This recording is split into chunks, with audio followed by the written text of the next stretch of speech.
And a very good afternoon to you. You're welcome along to our discussion about the weekend's Gaelic football action. It's potentially one of the biggest weekends of Gaelic football in recent memory because there are two All-Ireland semi-finals back-to-back on Saturday and Sunday. At 5 o'clock on Saturday afternoon, it's Dublin against Galway. Before that, of course, the Miners of Galway and Meath go at it from 3. And on Sunday, it's Monaghan against Tyrone at 3:30 before that. Also, the Monaghan Miners are up against Kerry in Croker. So, two Monaghan teams on Sunday. Joe McMahon and Anthony Moyles are with us to help us preview the games. Lads, you're both very welcome. Thanks very much for joining us. Joe, I might start with you. What's the confidence level like in Tyrone ahead of this fixture, given how brilliant your recent record in Croke Park is against this Monaghan team? Yeah, well, I think first of all we haven't had much time to digest the Donegal victory before we move on to another Ulster derby. I suppose with a lot more at stake for a chance to get into an All-Ireland semi-final. But confidence-wise, coming off the back of that victory, is certainly a bit of momentum that they'll be taking into the game, and the fellas will be happy with their performance in phases of the game, in particular the last 15-20 minutes. And with their track record in Croke Park up against Monaghan, that will also be something that they'll be looking towards and build upon. But you can imagine from the other flip side of things, Monaghan will want to, like Tyrone did in their form and record in Ballybuffet, they'll want to rectify that and get on top. And I would imagine they'll set their stall out in the first 5-10 minutes of where they want the game to go, and they will have a lot of confidence coming onto this game also with the performance that they've shown through the back door and into the Super 8s, and they won't fear Tyrone because this year alone they have beaten Tyrone in the National League and they've beaten them in the first round of the Championship, and they will see it as a massive opportunity themselves to reach an All-Ireland final. Yeah, it's weird in any of these sports where you're up against a direct opponent, you can beat them twice, but asking them to beat them a third time, it's like it's so difficult to win 3 games in a row against a team as good as Tyrone. Yeah, well, and I know I can be sure that Mickey will be using that as bait for the fellas, that Monaghan have those 2 victories this year over us, and I would be definitely sure that in terms of his analysis and preparation for this game, that they will be looking back on those performances in the league and in the Championship, where areas of the game that the things went wrong maybe within the game, and highlight areas that they can improve upon and spot weaknesses within Monaghan.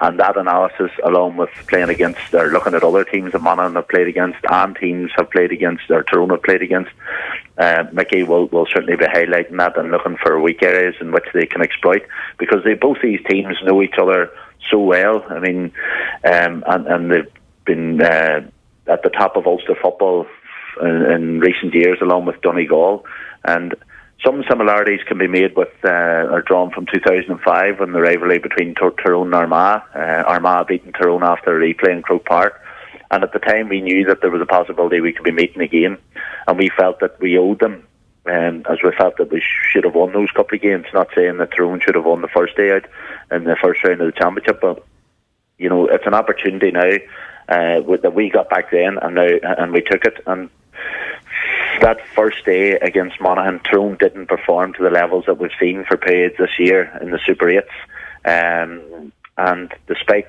their lackluster performance, we're still in the game with 5 minutes to go.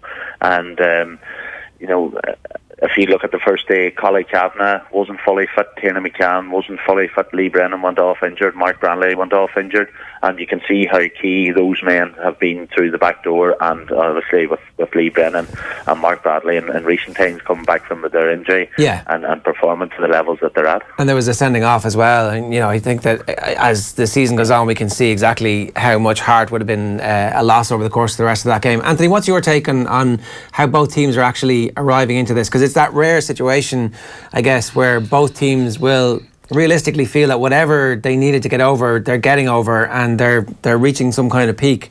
Should be set up for a great game, but I don't want to jinx it, obviously. Yeah, you don't want to jinx it. I think Tyrone will be probably of the two. I think I think Tyrone will win the game, and Joe has to be at his level best there, not to add any fuel to the fire. But I just think that the run they've had, even just looking through the team, they have developed players this year that have just come not out of the blue, but I remember earlier on in the year when we were going through the league, and there was a lot of bull being spoken about, their lack of firepower up front and that they were the defensive team and all this kind of stuff that was being said. And I remember we had, myself and yourself were chatting to Enda McGinley, and Enda was saying about fellas like, who were coming through, guys, that were being used like Brennan, Burns and fellas like this who were just starting to really make a name for themselves. And obviously the Stephen O'Neill addition to him and the backroom team and what he was trying to bring as an added dimension into that forward line. You could see it in the league. You could see it coming.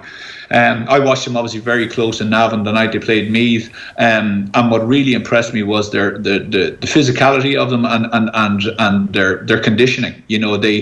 They grabbed the game late on in that spell. The first 4 or 5 minutes of extra time killed that game. They got the scores they needed to do, and then they not that they sat back, but they kind of said, listen, we'll see this one out, and ultimately they did. Now it probably got a bit tight for them, but in the first 4 or 5, 6 minutes of that extra time, they just blew Meath off the pitch. They were full of running. They were really, really dominant as regards. It looked like they were a seasoned team. And although they are a seasoned team, there's still an awful lot of new fellas being mixed in there. And the great thing for them now is when you look at the subs bench, as happened against Donegal, when they started to bring in those fresh legs, like Brennan coming in, all of a sudden you're not just seeing fellas that are coming in and making a bit of an addition. They're coming in, they're seeing out a game. I watched obviously that game, 54, 55 minutes in.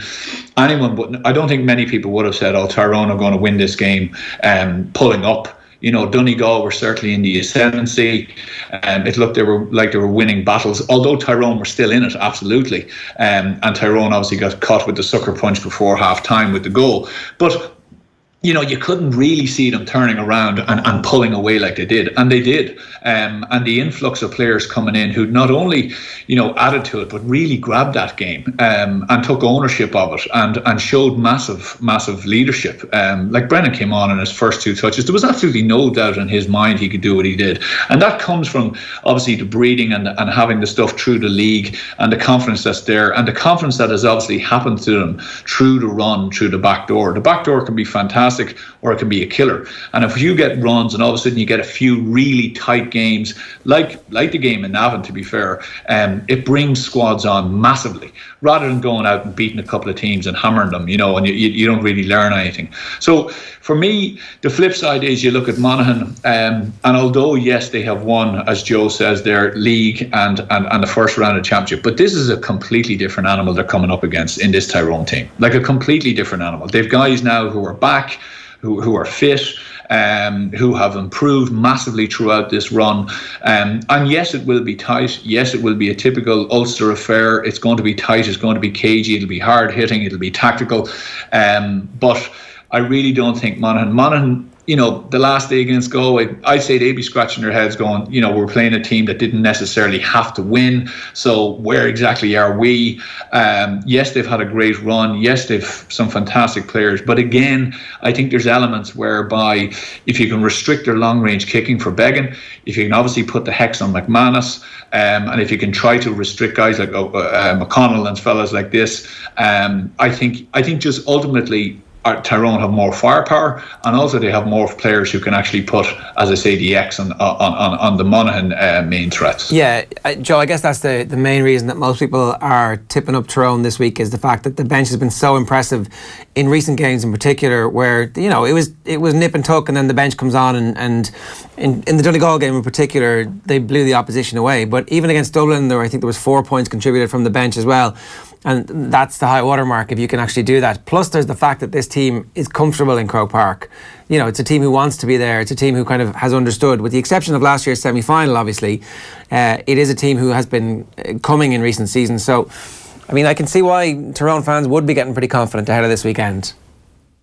Yeah, I think it's often that we talk about subs and their impact in the game, and when I work with underage teams, I explain from my experience as well, coming on as a sub, it's the most difficult thing for a player to do is to come off a bench and come in at the level of the game and the pace of the game that it's at, and for you to come in and make an impact within that just speaks high levels of that particular player, and Tyrone have done that game on game, and I think the route through the back door have suited them in the sense, I know I alluded to the Meath game. That game that day probably defined the squad because of the game and the way that it took its own life. And Meath were on top for many stages of the game, and Tyrone always came back and had a response, and the players came on that day and made an impact.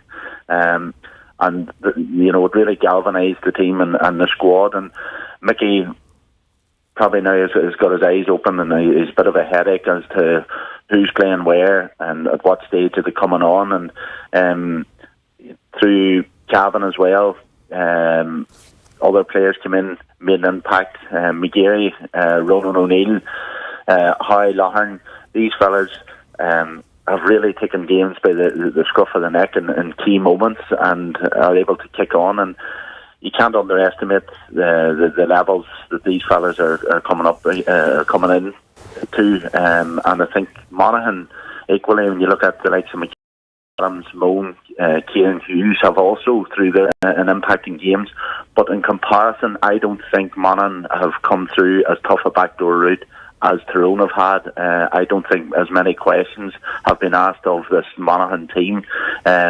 More so, I mean, they've played 3 Division 4 teams to get to the Super 8s. Yeah. They've come into the Super 8s to draw themselves.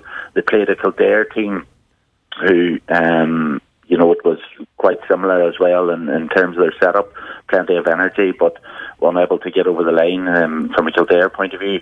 Kerry, they should have had that game gone. Kerry should never have got an opportunity to get themselves back in the draw.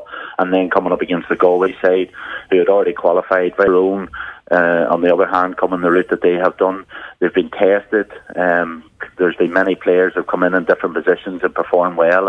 And Mickey has a fair idea now in the sense that who can come in, who can make an impact. With the likes of Loughearn, Conal McCann as well, Lee Brennan, and the energy that the game is played at now, it takes that, and it's the old saying, the 20-21 man game, it really does take that to be able to come in and make an impact. And also, I must make reference to the likes of Pete Donnelly and the training levels that he's got these fellas up to is immense, and it's going to take that.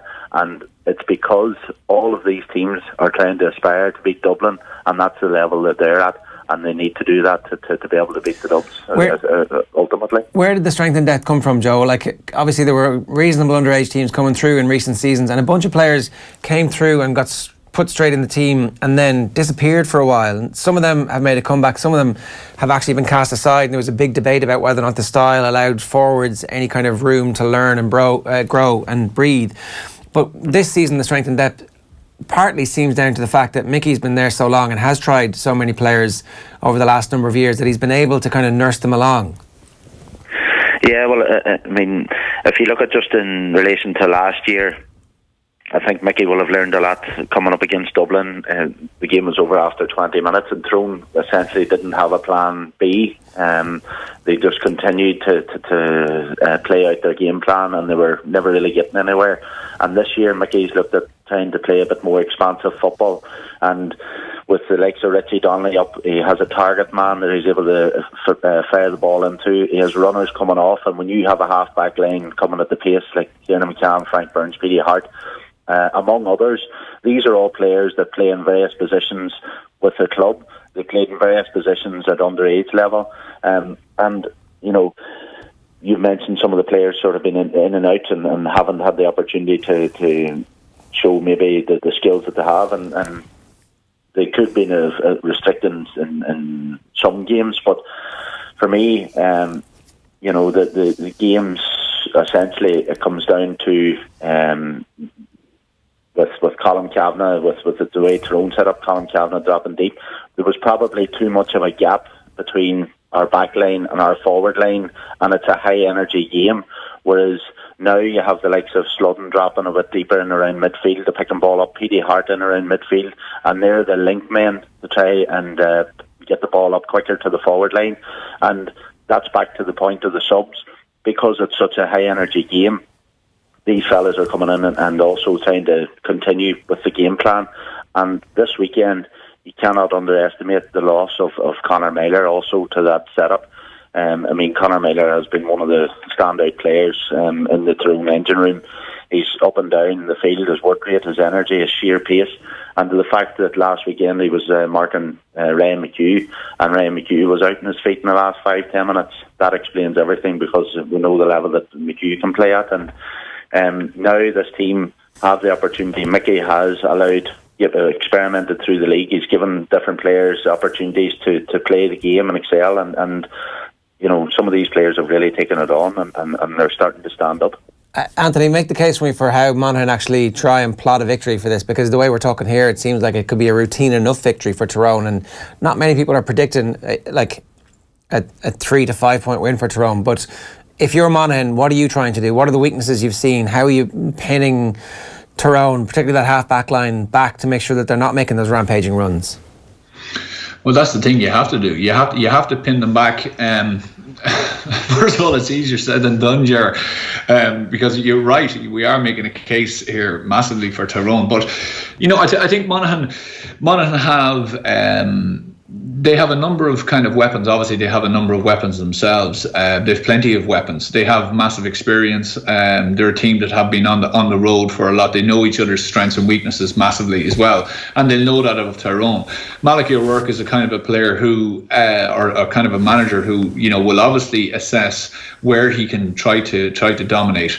The areas where I would yes, Donnelly is a target man, and he is a target man. But if you can take first of all that route out for Tyrone. Okay, so if you really dominate him and you win that battle, and you say, okay, well this is one area where you're not going to get joy. So in other words, you're not going to be able to put those balls down the middle for him. Let him come, grab the ball, flick hand passes out left and right. So you really have to start there. I feel you have to take that one out. So you're saying, okay, this new added feature that you've brought to your game, we're going to make sure that we actually take that out for you. So one of your main strengths, we're going to completely remove that from you, and we're going to force you then to really bring the ball as they have been adept at, but bring the ball through hand and basically move the ball up the field themselves, by foot. So that's an area I think that they can really focus on. The other area is the sense of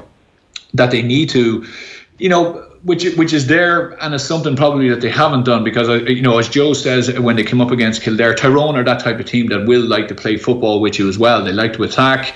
They don't necessarily set up all that defensively. Now they can do it, but they don't really. It's not their trademark. So I think they will have to probably be an awful lot more patient. I think they'll have to decide that we're going to do more of a counter-attacking football game. Leaving McManus right up front, or else bringing him out to 11.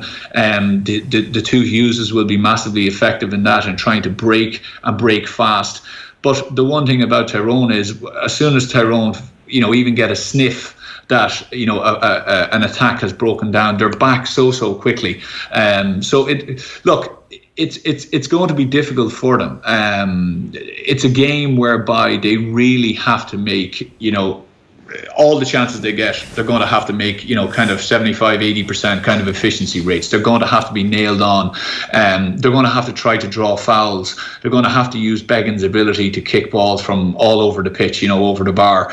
They're going to have to kind of make it a bit more, try to frustrate Tyrone. They're going to have runners with the Tyrone half back line. And for me, one of the main men that they have to put a hex on for themselves is Sludden. He's just a guy who makes Tyrone thick. He drops into those horrible little areas as a number 11, where as a 6 you don't want him to go. He pulls you just far enough out to midfield that he creates space in behind. And then if you go with him, you are creating that gap. But if you don't go with him, he gets on the ball. He links the play so well.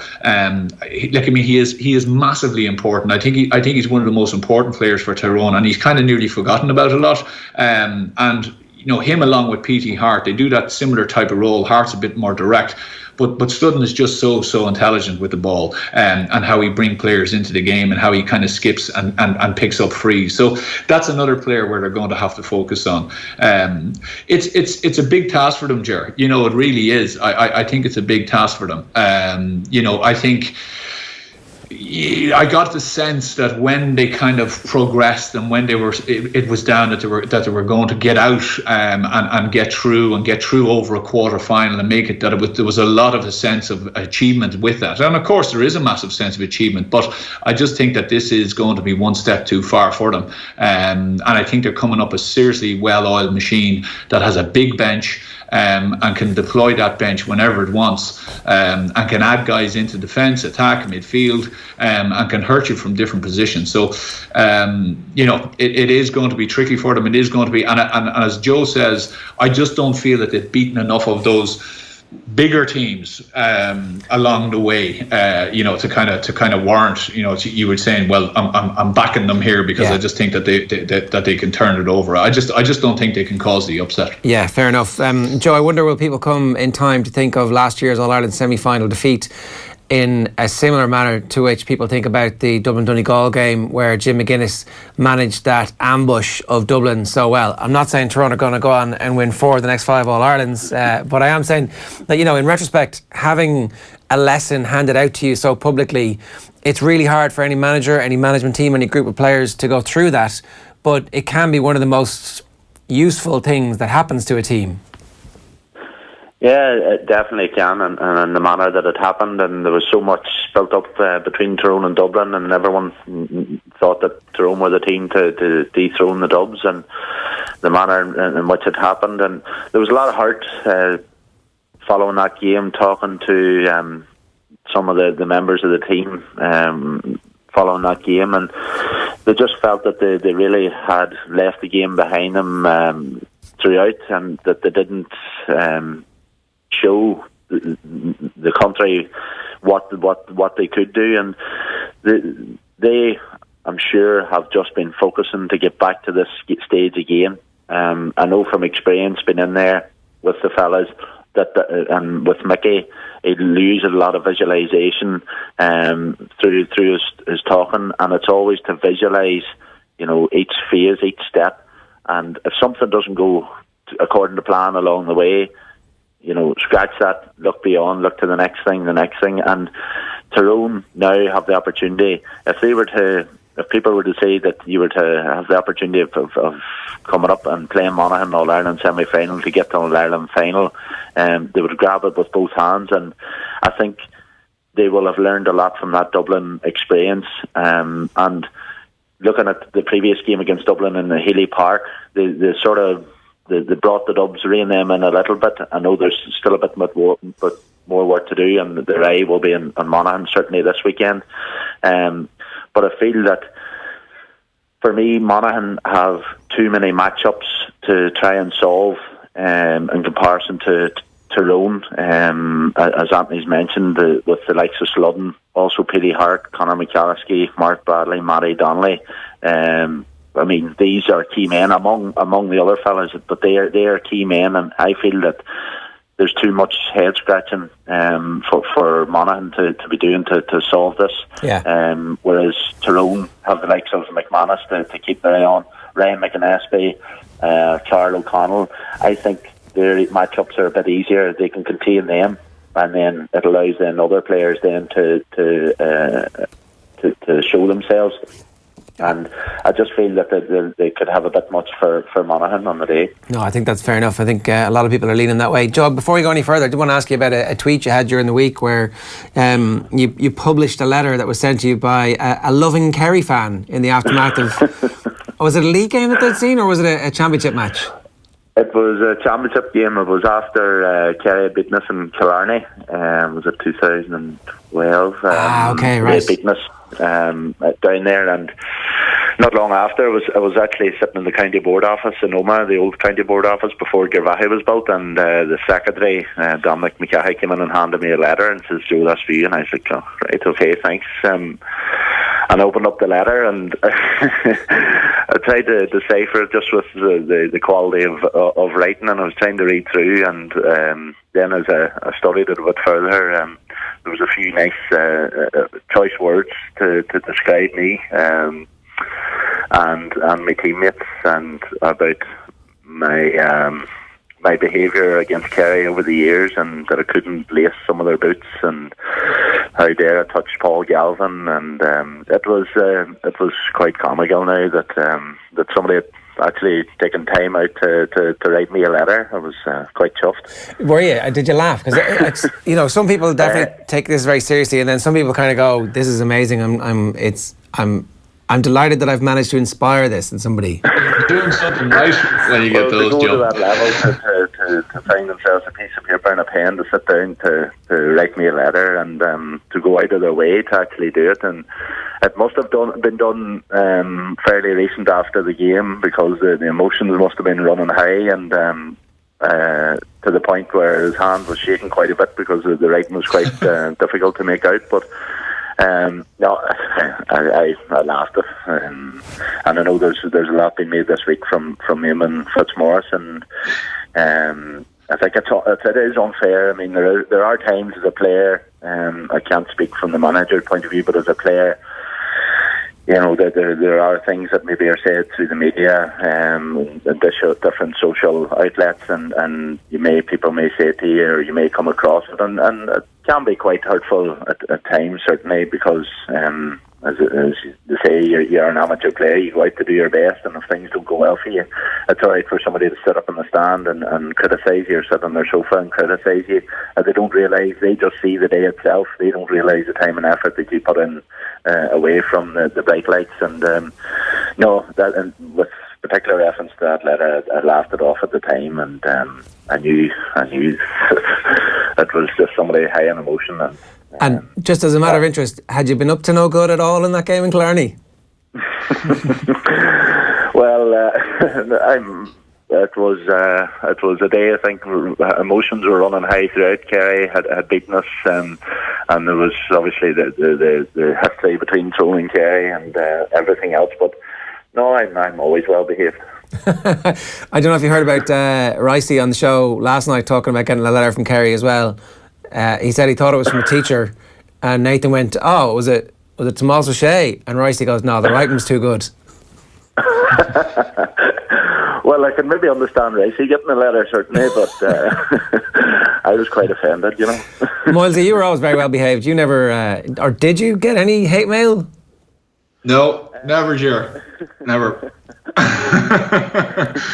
I remember we played Westmeath in I think an O'Byrne Cup game or a league game, and a man literally was crawling. He was actually climbing over the fence behind the goal to come in at me. And I remember actually Rory O'Connell looking at me going, "You might be better off moving away from that post." I was thinking, you're actually probably right. But look, you know what? I mean, sometimes you kind of look at it and say, the guys always say my worst critic was my own father. My father, like, he'd just look at you and say, "That didn't go too well for you," and I'd say, "Yep, that's all I needed to know." But aware of it. Be it managers, I saw the Galway minor manager saying the same thing, that someone said to him, "Listen, you're in the public eye now, and you're going to have to maybe accept that people aren't going to be too gracious to you at certain times." But, I'd be just similar to Joe there. You just, it has to kind of just be water off a duck's back, really, to be honest with you, Ger. It can, of course, it might get a bit too much, but you have to deal with it just to kind of salt, Yeah. They're all over you. And of course, when you lose, they're trying to stab you in the back, So you know who your friends are, you know who the real supporters are, you know who the real people are who'll always be behind you, and they're the people that you should, be it on the good days or the bad days, they're the people that you should only go to and listen to, Yeah, for sure. We've done loads this week on Galway and Dublin, but I might just get your thoughts finally here before we wrap up. Joe, yeah. It looks like a fairly straightforward concoction in most people's minds, but I think that we should forget about how Galway performed last week and think that they've been really, with their whole since the league. Galway don't have enough there to break down the Dubs, and I know with the likes of Comer there, Shane Walsh, they will present some threat. But Dublin, for me, are in Croke Park, I know especially, they're very well set up. The Ben Fenton, Cian Kilkenny, both massive players for them, and I feel that they will just have too much for them, and I can't see Galway really getting anyway close to Dublin, to be honest with you. All right, that's interesting. Anthony, along with all that? Yeah, I think a greater challenge than I think a lot of people expect, because I think he has been. I think you're right. I think he's had an on the cards, but as we all know, they didn't have to go out and shoot the lights out. So against Monaghan, so it was a situation for a smart man. I think he's a really smart manager. I think he understands what's required to beat Dublin. Now, whether they can go out full court press in basketball, they make it extremely difficult for you. Be it if you're coming out the left wing, the right wing, or if you're coming down the middle, they'll show you to a side and then they'll try and packs, and they just make it so difficult to transition the battle, first of all, just to get out and even think about then getting into a scoring position, whereas they, with one quick pass or a quick long ball, they fellas running out into space